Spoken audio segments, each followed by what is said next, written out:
Welcome to Wings of Change, where stories of soulful transformations come to life. I'm Sara Marzo, the host of this podcast, youth worker, trainer, and ecosomatic coach.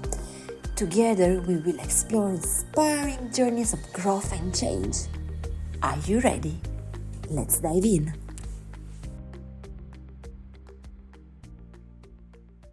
Hello, everyone. And today, in our podcast, we have another special guest. And our guest today is Agnes Balazsi. I hope I pronounced well your name, Agnes. Yes. Thank you. Is that right? Okay, cool. So Agnes was also one of our participants in the program From Caterpillar to Butterfly. And she's here today to share with all of us her story of a soulful transformation. And how do you feel, Agnes, about this sharing right now? I feel excitement and I feel excited because I like to share personal stories. I like to be listened to and inspire people. So, yeah, I feel that I'm in the right place, in the right moment to do this. And this is the right attitude because I'm also excited to interview you and to listen to your story. So you will be listened for sure by me and probably also by other people that will be our listeners for the podcast. And let's start because I'm very curious. And I guess also listeners are curious to know who you are. Agnes, introduce yourself. Tell us a bit about yourself, your life, whatever you feel like to introduce yourself. I am a very curious person and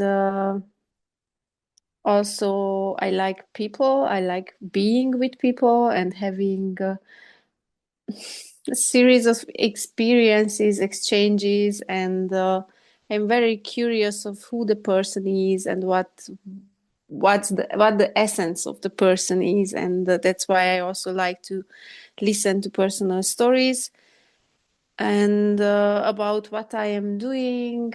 I'm in a transformation with my professional life. So I used to be a teacher, a lecturer, academic staff, university, lecturing environmental science in environmental sciences, and not just because of the project, but the project helped me in the transformation to be more open to inner guidance, and so I am now more or less in transition toward personal development, coaching, nature coaching, family constellations, so intuitive work.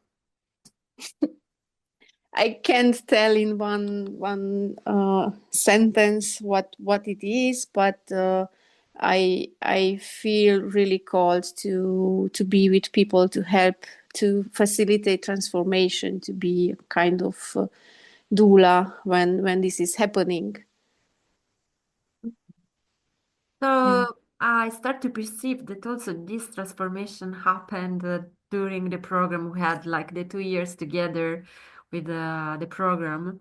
And so as a curious person that was already dealing with people as a teacher somehow in education, as far as understood, now you start to guide from another space, from a neither guidance to guide others somehow. This is what I receive while listening to you. And all these new fields you are exploring, like coaching, family constellation, intuitive work, and much more. It seems like you are helping people as a doula to give birth. Kind of, yes. Give birth to what? What are you guiding people to? Well, first of all, I will give birth before, and then I probably be prepared for the doula stuff, because I feel that this, yes, I'm pregnant, 7 months pregnant. This is a result somehow of a project, of the transformation. But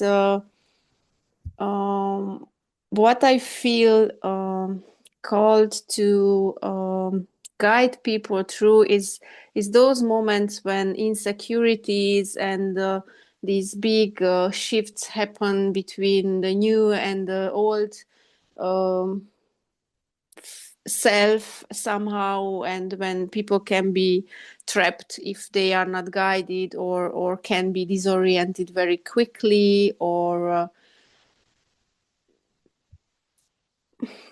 in one sentence, I kind of try to help them to connect with their inner nature, Mm, the way they are, the natural way they were created or were born.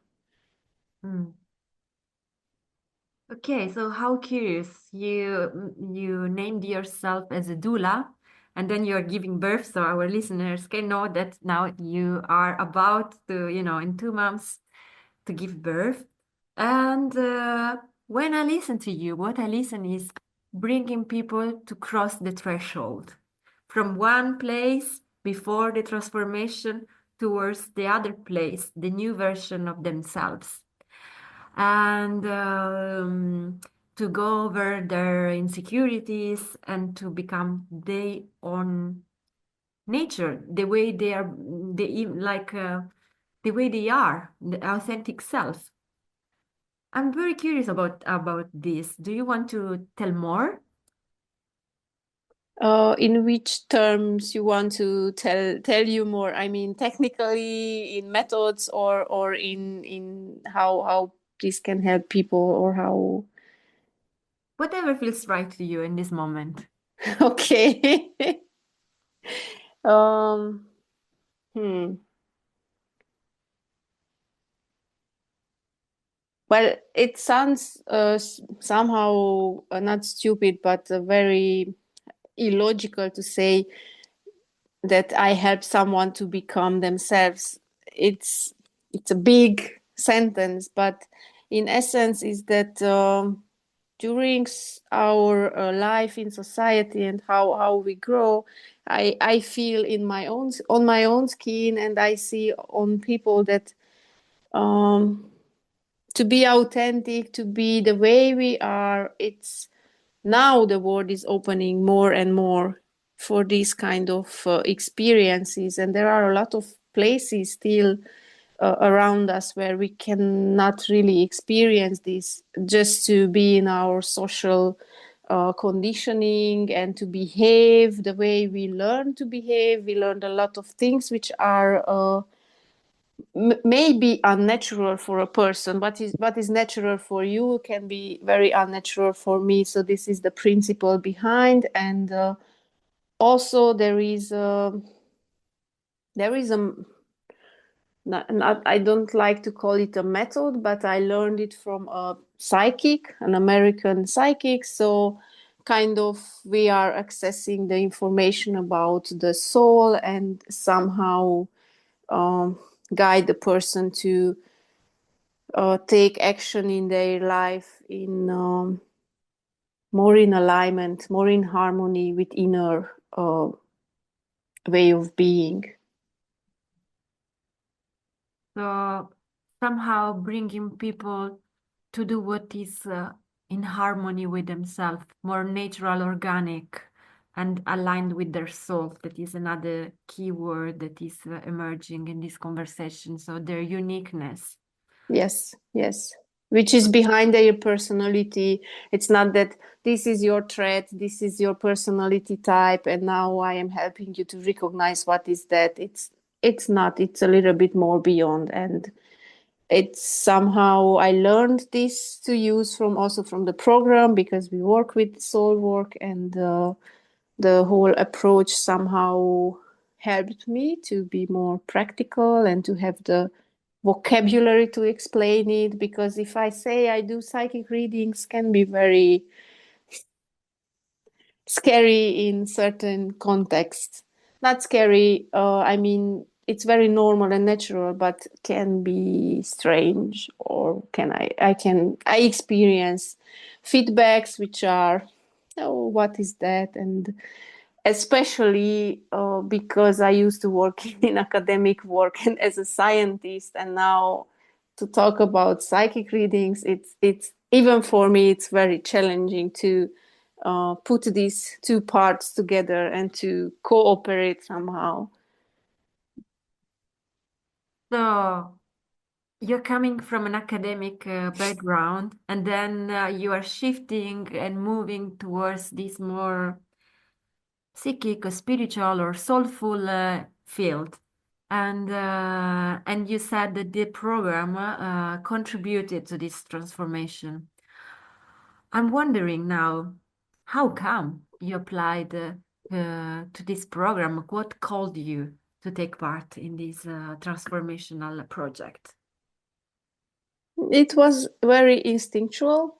I saw Sandra from Actions for Change posting that they are preparing something juicy, and it was a picture and nothing. It wasn't about the project, like in terms of description or something. And I instantly wrote to her, Sandra, I don't know what you are preparing now, but I want to be part of it. Kind of this boldness. It was just like coming like a shower or something. I want to be there. Mm.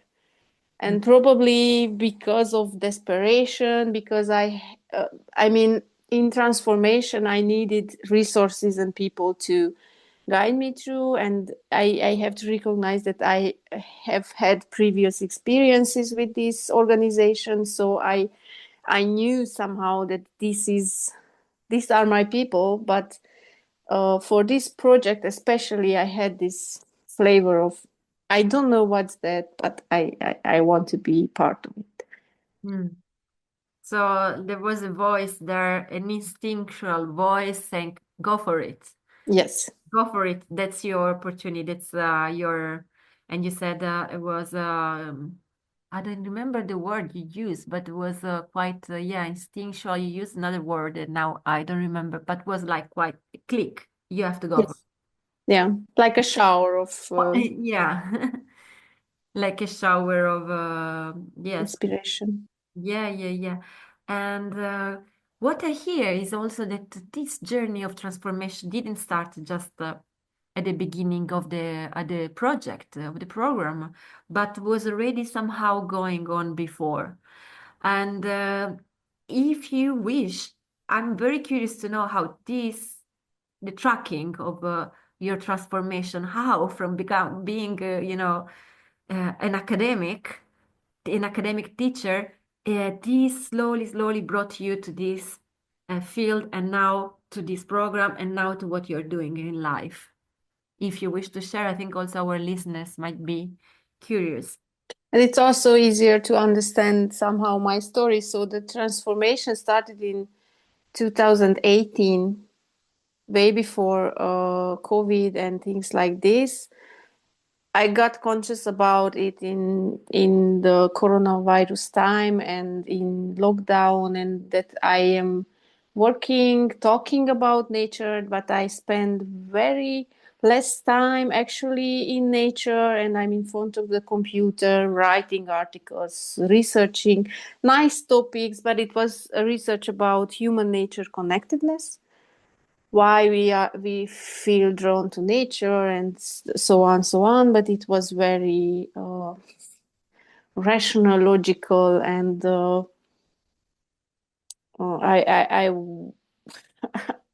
I wanted to be more creative and more free in this exploration. And I started to go to nature because I was so frustrated to that I needed to discharge this. And in nature, I got a flow of inspiration and calmness and kind of not images, but these inspiration sparkles were coming. What could I do, or what I am in which topics I am interested in. And slowly, I don't want to enter into the middle, but this opened the way. At some point, I found about Bill Plotkin, and I was like, oh my God, there is a map, there is a whole theory which explains very well for my scientific brain what is going on, how it is going on, but this also gives a lot of space for exploration. And then two other programs with Sandra and other organizations, Action Force Change and other organizations came. And then the project in 2022. Yes. Yes. 2023, maybe. Three. Yes. Yeah. Yeah. So it was already going on, but the hardest part came. Yes, this is where the my personal life and the projects connects. It's I quit my job before the program, and then I realized that I am free, but I am also alone, and a lot of existential questions and this freelancing stuff which were for me very unfamiliar. And then I felt that I need support, or kind of now it's time for be helped, or I was looking for resources, probably where can I how can I handle, not directly but emotionally, and also learning and being with people with the same challenges, mentalities, and between creatives for me was something like the juicy part. I Mm. met so much this variety of people from different domains, and working with youth and working with other people. I felt that I fit in. I can be the way I am, but I also can explore different ways of being or seeing the world or interacting with people. Wow, it's very interesting. This path. I would say that. Yeah, I was smiling when you said I was studying nature, but it was in front of the computer, and I was studying and writing about human and nature connection and so on, and I was in front of the computer, and yeah, you know how many times in life, you know, people like I want to go to nature, yes, yes, yes, nature, nature, and then we have this. Also this approach of a bit of consuming or just using nature, going there just to take a bit and then go back. Yes, I'm good. I'm in nature. I've been in nature. But then you mentioned how transformational was to connect with the work of Bill Plotkin. And for those who don't know, are not familiar, is what you're mentioning, Agnes, I guess, is the map of wholeness, right? The model of the nature-based map of human psyche that Bill Plotkin created. And it is somehow connecting the resources, the qualities of nature in connected with our inner innate resources that each of us has. And there's like four directions, like north, south, east, and west, and each direction there are like qualities that are in nature and in our inner nature. And so you said I needed resources. So I feel like resourcing myself, resourcing because you were quitting this job and you needed a community, a tribe, Mhm. a space, a safe space where you could fit in. This is what I get. Yes. A safe space where there were creative people who could express and expand and be myself. So, what made the difference in being in this for your journey? What was one of the things that made the difference? What is coming is that I experienced the benefits of formal education before, but I never experienced the benefits of informal education so deeply, and to realize that this is also valuable, and this is the way we can also learn, but learn much more or more diverse, or somehow this is different way of approaching how we deal with information, how we deal with emotions, not just information. It was more whole in this approach, and I wanted to share with my students um, after the first experience. And in this program, I was like, no, I want to be part of it. I want to go as deep as I can to learn practically to exercise somehow, um, because the program was about solo time in nature, journaling. There were a lot of resources and tools which I could use, but not just that I read the methodology. It was about I applied on myself and I could see the results on my own skin, and that was the difference. Mhm. So what I sense it was like, yeah, okay, academic, I know theory and so on, moving to non-formal and moving to experiential in the field, experiential learning and practices. The Yes. need of practices for yourself and all these practices beyond the space, the people, the guides, the wonders, the journaling, I guess also the creative practices, all the tools you gained really somehow contributed to your growth or your wholeness, Mhm. achieving and cultivating wholeness. Yeah, and I would like to know if you recall any specific meaningful moment of the project that somehow can inspire our people, a story, an anecdote, either something you want to tell us about the Mhm. experience. Wow. Um, After giving up this academic status, and that I'm a teacher and that I am la la la la la, I that somehow I went through this psychological transformation, and the meaningful moments or the impactful moments for me were to be naked physically, and not just physically in nature, not in front of people, not or in provoking others, or not. I cannot even explain, to be natural in nature. Mhm. And this included physical nakedness in some points where I felt safe enough to do that, like swimming in a river. Mm. It's nothing big or small with this experience, but for me, at that point, it was that I become so intimate, not in my body, in connection with that water, or with that air, or with those animals who could see me, or people who could come. Doesn't matter. It was the feeling of touching, or connecting at that level. And this experience for me, it, psychologically, was meaningful, Mhm.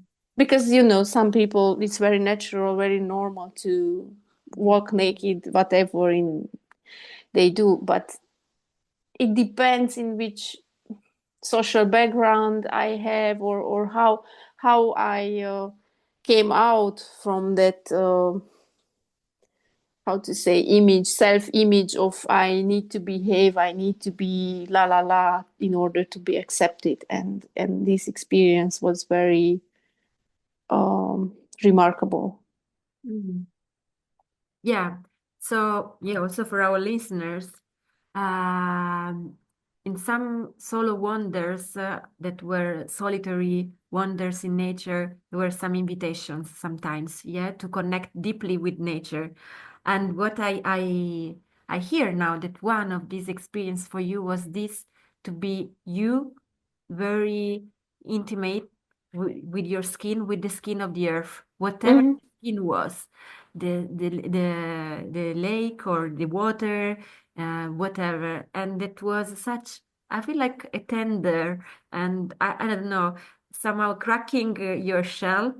Because you say like I feel like I've been conditioned by this, that is not normal, but it's so natural, and somehow I've been conditioned to do, and I feel how brave it was from you to crack this shell and to to let yourself be seen by nature and see yourself in there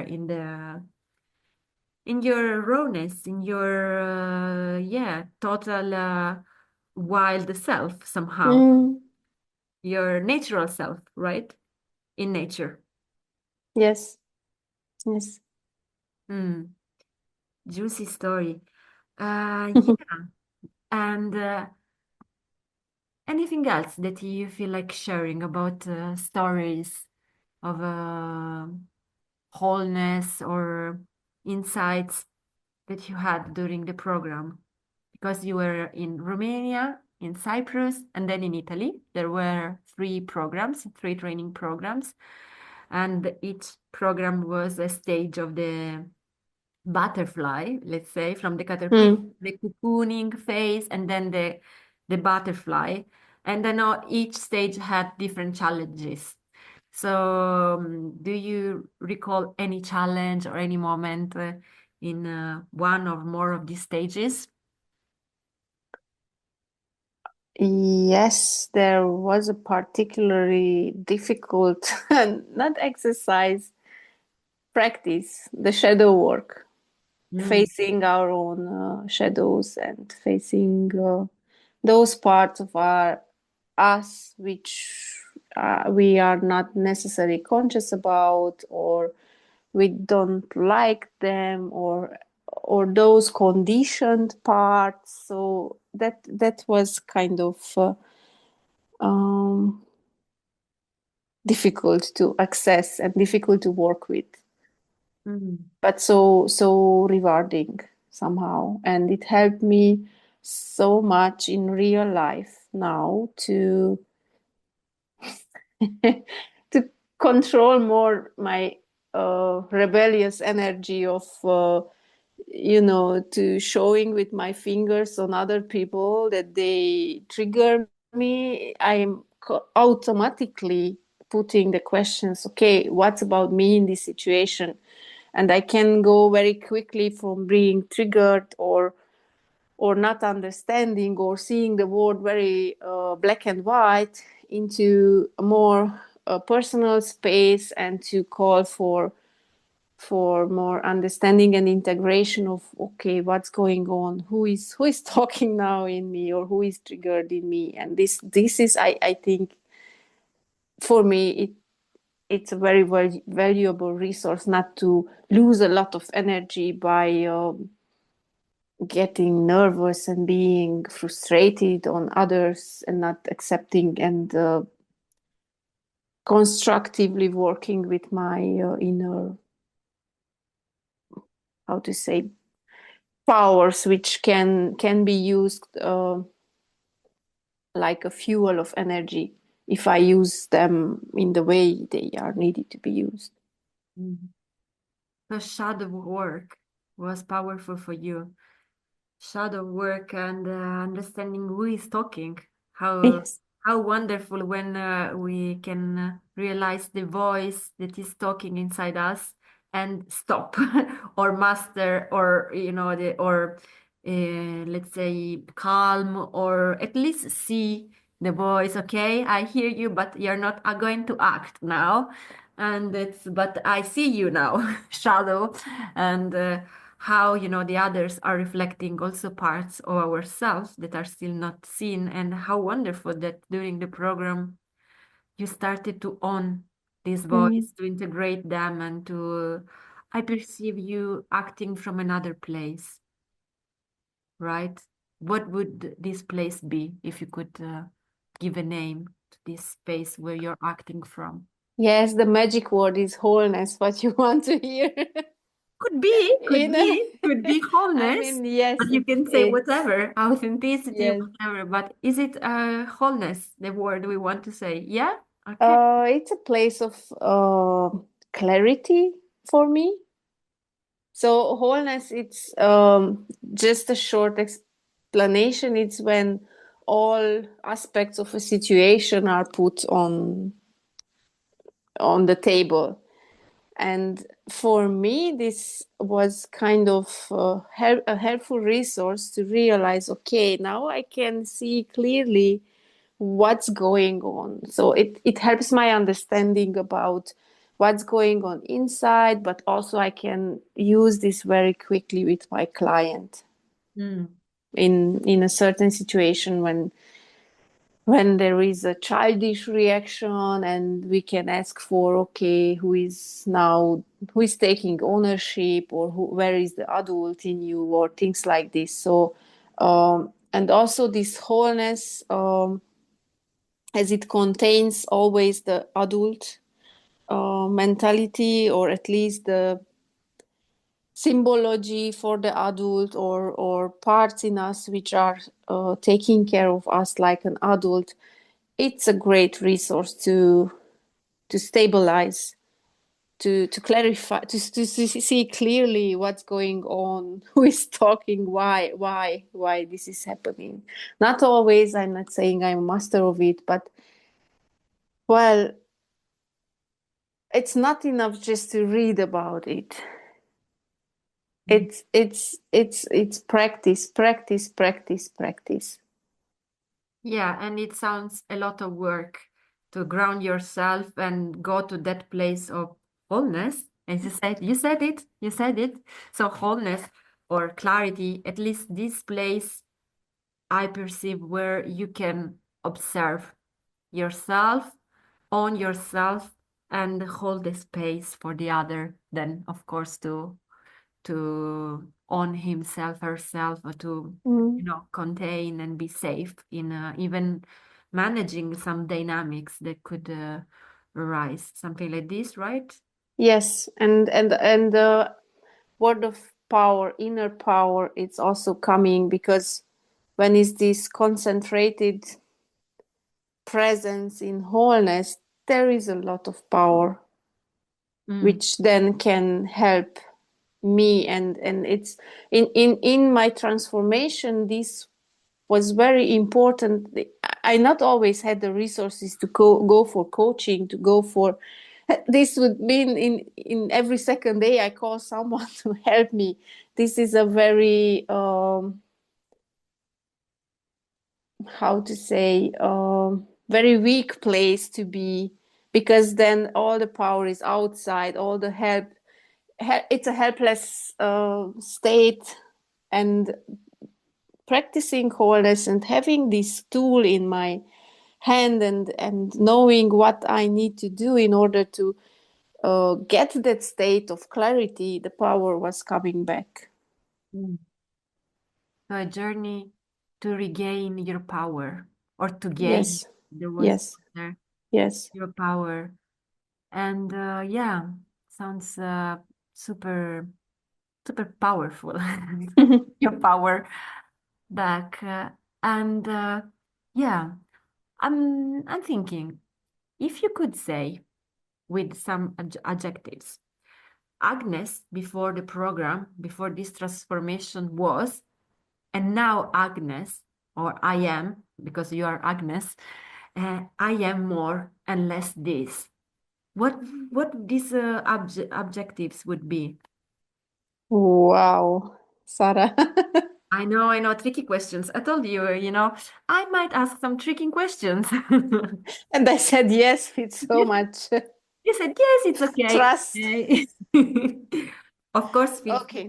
to reply or not, or to whatever is possible to reply now. And then maybe the question will be you during the night. No, I can do that. It's just I want the essence of it. So before the program, this specific butter uh, from caterpillar to butterfly. Before I was more freaking out. I don't know if this is an adjective, but fearful, Mhm. and let's say somehow powerless. Mm. And after the and let's say also resourceless. Mm, And after the program, I am more knowledgeable about the transformation in technical terms, methodologies, psychological theory, but also with real life experience. mm, How does it feel to go through? mm, For my case, it was hell in some places. It's subjective. mm, Please understand that this is a subjective hell. But after the program, I have I feel more knowledgeable, experienced, and trustful in whatever is coming and whatever is life offering. mm, Not always, but I can, at least I have an experience and memories where I can connect back and go back and say, okay, and that certain moment it was similar and I could come out and I have the tools, mm, and that is wow, you know. mm. So it really sounds like uh, a deep switch shift that you had from a place of being small, fearful, resourceless, powerless, relying on the rest of the world for your, growth, for your of being well. Somehow I perceive this as, I don't know, the word that is coming in my mind right now is embodying this wholeness. Mhm. No more knowing only that because you know about it, but feeling. I perceive kind of a felt sense of wholeness, like that. While you talk about it, I, I really, I really see. I really perceive this embodiment of a wholeness in your body, in your words, in your movements. I mean, now because I'm also seeing you, but our Mhm. listeners can relate to my words that I feel this trust, this sense of grounding, security in what you say. Uh, and we would like to know what what were the qualities that you had to cultivate.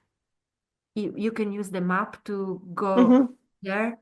What qualities you needed to cultivate to go and create inside yourself this wholeness? That is a place I understand you can come and go whenever you're, oscillating in life, but there is a place where there is wholeness, a source where you can go and reconnect. So, what Mhm. were these qualities you had to cultivate? What I was lacking at the beginning of the program was playfulness and flexibility, and also what is coming uh, with exploration, exploring different places with my senses, exploring different people with real experience, exchanging experiences before all these mental projections and things which we often do in our life. I see a person and I have already a picture of it. So what is still difficult for me is this universal view of not well-being, that everything is okay, that everything has its sense. So this connects with the east part and the exploration and the body and playfulness more with the south part. Mm, I was so much lacking these qualities because in science I learned to, or not I learned to, I could use my capacities of being very mental, very being very rigid and structural and things like this.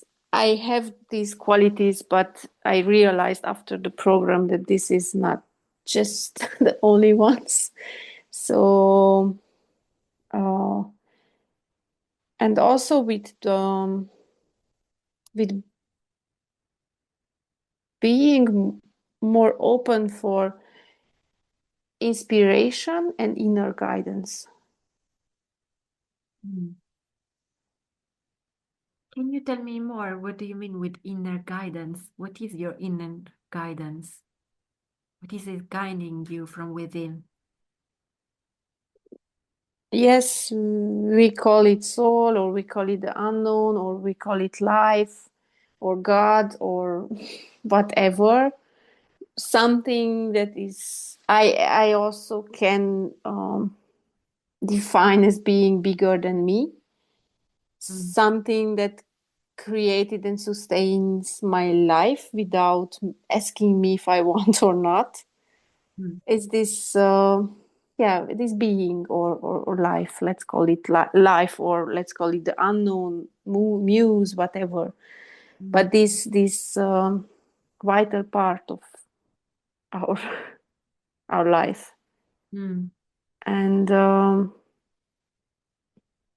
mm, by being guided, I mean being open to be surprised, being open to possibilities I cannot calculate, I can foresee, being open for big changes in my life. I not necessarily say yes or no. mm, Those things that I cannot control, those things that not necessarily depend on who I am or who I am not. mm. It sounds like a lot of trusting, trusting that whatever is happening is happening for a reason, or there is a, yeah, there is a sense in everything. Mm, And while you were talking, I perceived this beginner's mind, this you know, the east part that is in the map, this being playful, and and also the south that is being authentic. I While you were talking, I perceived this yeah, this flexibility, openness, as you said. I, I was struck by being surprised, like a child that is open mhm, every possibility. So I kind of cultivated an attitude that like a child, that whatever is happening is welcomed, and they are in awe, in wonder with life.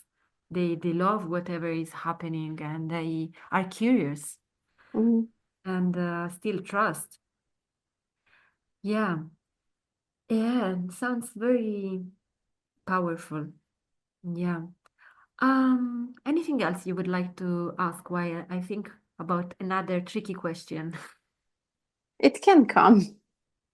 You can come. Okay, so Yes. well, I like this question. What is the question I didn't ask you yet? Okay. Hmm. Question.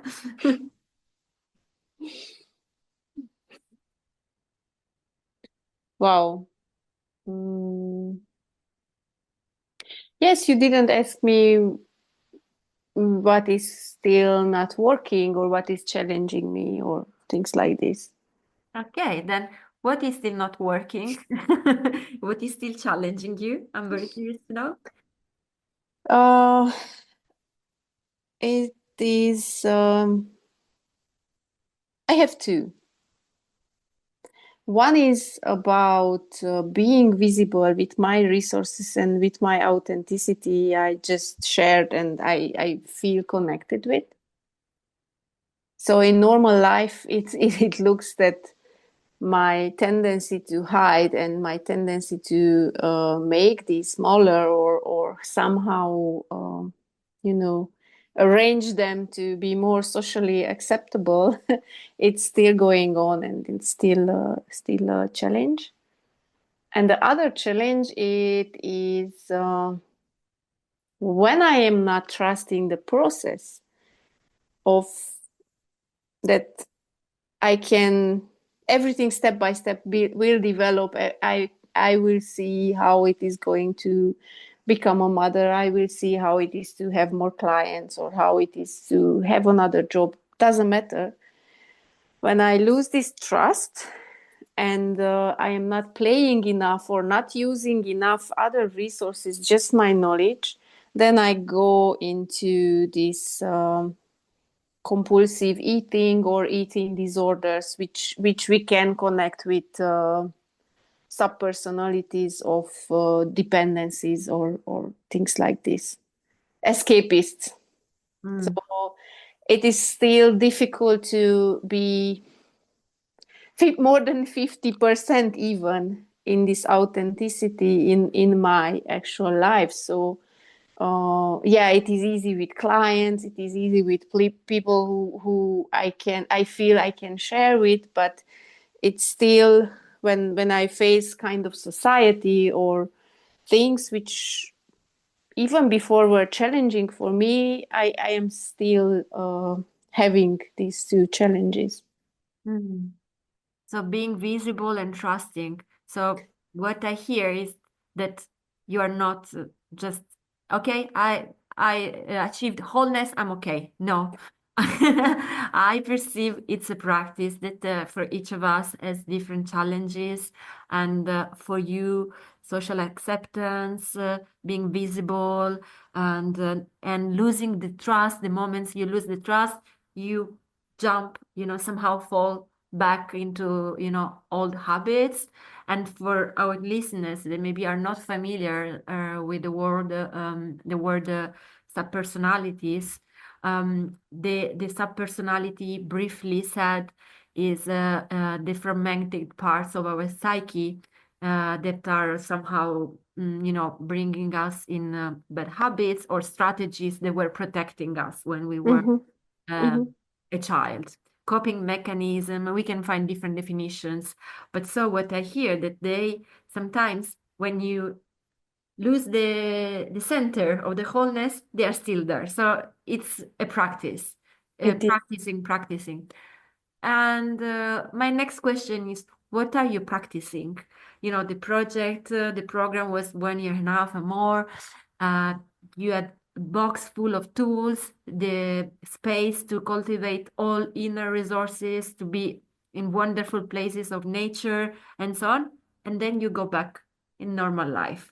Mm-hmm. And how do you bring in practice wholeness? What do you do to cultivate wholeness in everyday life?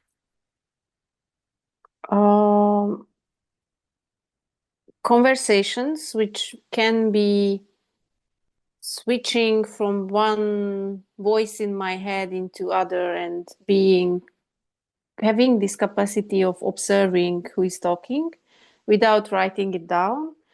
When it gets very severe or confusing, I take a took of paper and still journal.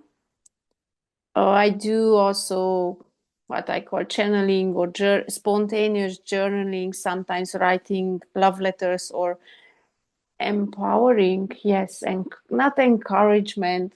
These letters for myself, what I feel, how things are going on, but it's not that just because of discharging. It's a kind of creative visionary journaling.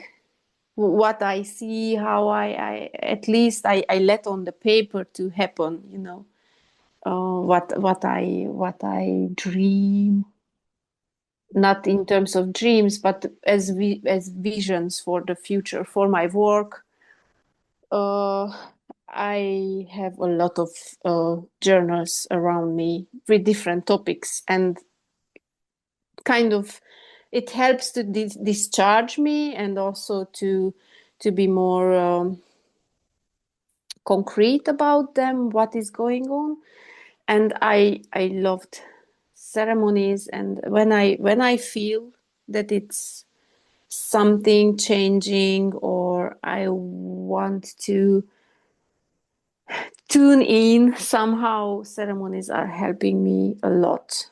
And Mm. they are the self-made, the self-prepared ceremonies. I not necessarily follow any instruction. I just follow the moment, the inspiration of the moment. This is what I need. This and this is also helping this inner conversation. Mm. Now that I'm pregnant, unfortunately, I stopped going into the forest, which I miss a lot.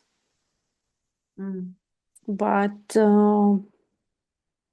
before, I was also doing this kind of I don't know how it's called. Anyway, I see two not branches, two trees, and I imagine that there is a door or a threshold or there is a change, and I really stand before them and consciously stepping over a difficulty or changing reality or changing expressing the need for change. Mm. Or I used to practice that, okay, I step over the threshold now in my I am in my new reality, which means I'm a freelancer. I am a person who left behind all the story and um, yes, these are very helpful for me. Mm. Here, there are different practices for different needs somehow, you know. The journaling is part of writing in different ways to gather your thoughts, to be in conversation with Mm-hmm. your thoughts, your emotions, the process, to track it and to discharge, as you said, to get rid these dreams, um, ceremonies that something very, maybe we can say a bit more also for our listeners. Nature wonders, even though now a bit less, but being in nature, and this practice also of the threshold that you Mm-hmm. seen already a bit, that is very powerful, I must say, because it's inviting another quality in us to be maybe more present, more open. The moment you set a threshold and you cross it, you are really entering in another dimension somehow. You're okay. It sounds, for me, when I did it, it sounded like that's weird. But then uh, I would recommend people to try because it's really bringing us in another state of presence, I would say. Would you like Agnes to say a few words about the ceremony? Because I mean, people might think ceremony, what? But self-made ceremony, like I don't know if you have an example or something that could inspire people to create their own ceremony as a ritual, a moment to cross uh, something in life. Mm-hmm. I do a ceremony when I feel kind of this urge or need for it, but it can be also a moment when too many things are together. It's a lot of noisiness, it's a lot of thoughts, conflictual decisions, a lot is going on, and then for me it's a time for entering into somehow inner into the inner space. um I feel protected, so I do not put protection and things like this, but kind of I'm tuning in with my needs. What do I need now? What is expressing the best the state I am in? For example, it can be in the house, it can be outside. If it's outside, I wander more and I find a place which is calling me, and in that place, I find that structure which is somehow reflecting back my state, or I often experience messages. It's like it is talking with me. Of course, it can talk, it cannot talk, whatever. Who is more attracted with my way of experience, he can understand this. In the house, well, I have colorful papers or coloring books or things like this, or just a leaf or just a object which is from nature or not from nature, and I put them kind of around me, but not necessarily always in a circle. So it is important that connection with these inner needs and inner this inner conversation starts to unfold, and then the rest is going on somehow. I can move objects, I can give them names or not, or be inspired, or I just take my journal and start writing. Um, Sometimes if I have conflicting thoughts, I put one for one and the other, and like in constellation work, I put them in different positions or places, or and I walk around and watch if I can have a different perspective on it. So it's playing with my inner reality. Hmm. Inner reality. Yeah. So, listening to you, what I get is that you tune you tune in with your needs first. Mm-hmm. If you would, Mm-hmm. I try, to sum up a bit, and then somehow the process starts, and it's Yes. quite going with the flow. You might take objects, or the object or nature is calling you, and something is happening, and you are. It's not in like a preparation. I will do like this, like this, like this. No, it is co-created with the moment and the objects that are around you and your needs, and it becomes a really unique ceremony, kind of, that is self-designed, connected with yourself, the place, the mystery, or your Mm-hmm. a, a bigger. I perceive that there is also a bigger energy you connect with, and what I perceive, it's a moment of acknowledgement of something when Mm-hmm. it happens, either the needs or the moment of your life, or bringing order. I don't know if it makes sense, but this is what I received somehow. Yes. Okay, good. Well, listeners, this could be one way for you also to cultivate wholeness and start practicing, the self-designed ceremonies.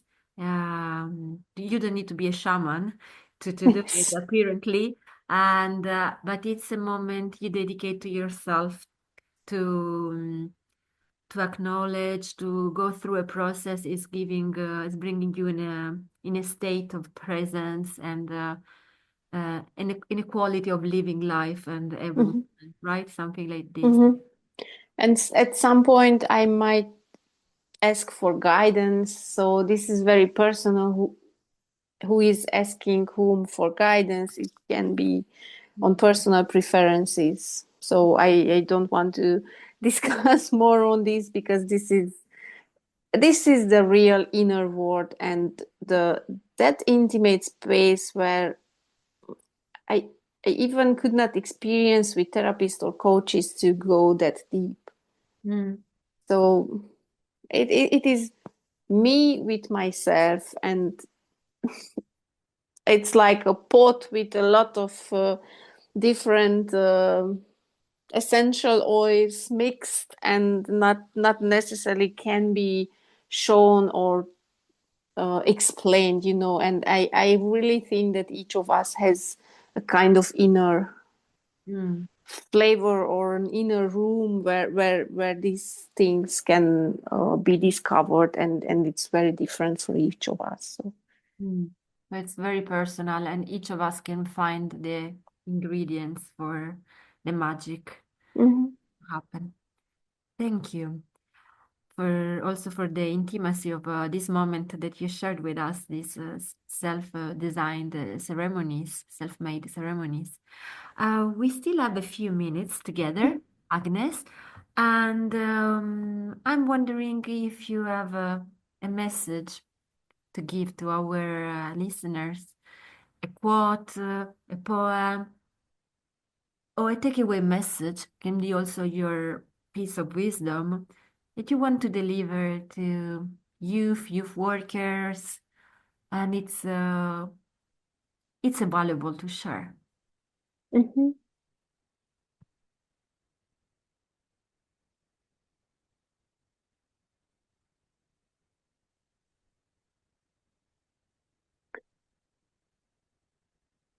Tricky question, I know. Yes, I am just getting the inspiration, and it's coming from far away, but it's something about uh, falling in love with transformation. About what? Repeat, please. Falling in love, Yeah. falling in love with transformation Mm. and the power of transformation. And with about transformation, I would sustain that no, we are not ready at our 20s. No, we are not ready. We are biologically ready, probably, and in other physical or social perspectives, but the soul work is start just after, and a lot of really how to say unimaginable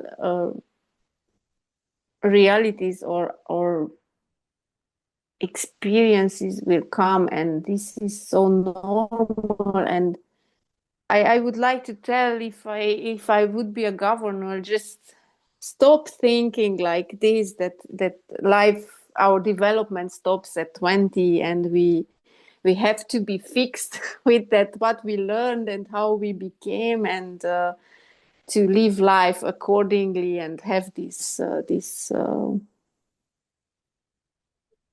finito just to repeat each year. And no, I really would like to spread the message of to love transformation, um, not to resist it, somehow to embrace transformation, and finding guides who can help in uh, this process, let's say like this. Mm. So your message to our audience is to fall in love with transformation. Fall in love in the very sense of falling, but in love with the Yes. transformation.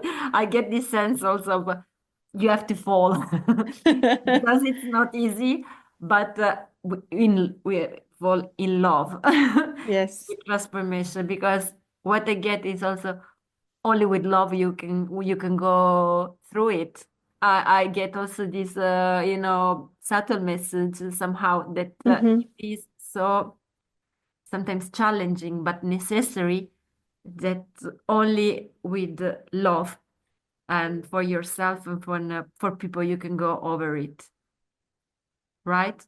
Yes, yes.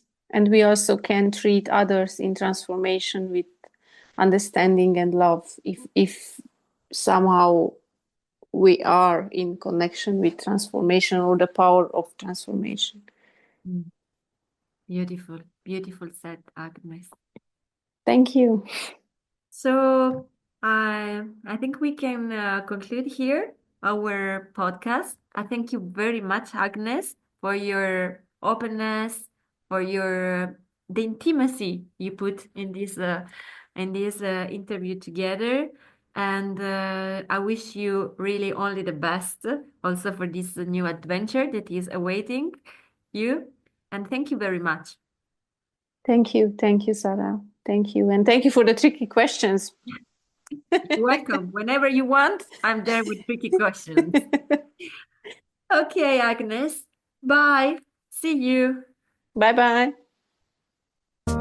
Thank you for listening to our podcast, Winds of Change. Stay tuned and listen to more inspiring stories on